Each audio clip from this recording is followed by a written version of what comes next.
Hello dear sapiens, welcome to our channel Shri Prarthana official. అందరికీ happy new year అండి. మన ఛానల్ని ఫస్ట్ టైం చూస్తున్నవారు ప్లీజ్ సబ్స్క్రైబ్ చేసుకోండి, అలాగే ఒక లైక్ చేయండి. ఇక్కడైతే మేము దగ్గరలో ఉన్న టెంపుల్కి అయితే వెళ్తున్నాము. యాక్చువల్గా నాకు ఈరోజు కూడా డ్యూటీ ఉన్నింది. డ్యూటీ కంప్లీట్ చేసుకొని అయితే నేను 4:30 ఆ టైంలో బయలుదేరినాము. నేను, మా ఆయన, మా అమ్మ, మా నాన్న, మా అన్నయ్య, మా వదిన 6 మంది అయితే బయలుదేరి వెళ్ళినాము అక్కడికి. షాప్స్ అంతా బాగా పెట్టున్నారు. ప్రతి జనవరి 1కి అక్కడైతే ఇలా జాతర చేస్తారంట.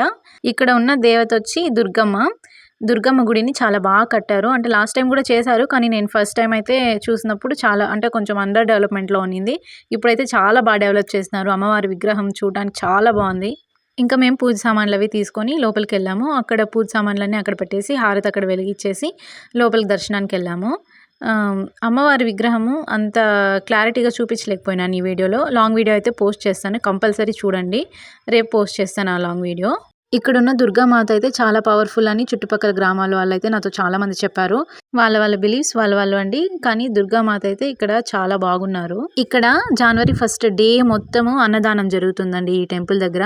ఇదైతే ఎగ్జాక్ట్ లొకేషన్ అయితే మీకు చెప్తాను. ఇది వీకోట దగ్గర వెరినాగేపల్లి విలేజ్ వాటర్ ఫాల్స్ దగ్గర అయితే ఈ టెంపుల్ ఉంటుంది. ఇక్కడ చాలా పెద్ద వాటర్ ఫాల్స్ ఉంది. ఇక్కడ నేను చూపిస్తున్నాను చూడండి. ఇక్కడ డ్యామ్, ఆ డ్యామ్కి ఇంకా అట్లా ఇంకా దూరం కొంచెం ఉంది, ఒక 1.5 కిలోమీటర్ అట్లా లోపలికి వెళ్తే ఇంకా పెద్ద వాటర్ ఫాల్స్ అయితే ఉంది. మీకు అది లాంగ్ వీడియోలో నేను షేర్ చేస్తాను, ఎట్లుంది, ఎంత పెద్దగా ఉంది అనేసి. తప్పకుండా చూడండి. చూసారా ఎంత క్రౌడ్ ఉందో. ఈ వీడియో నచ్చినట్లయితే ఒక లైక్ చేయండి, సబ్స్క్రైబ్ చేయడం అస్సలు మర్చిపోకండి. ఉంటాను.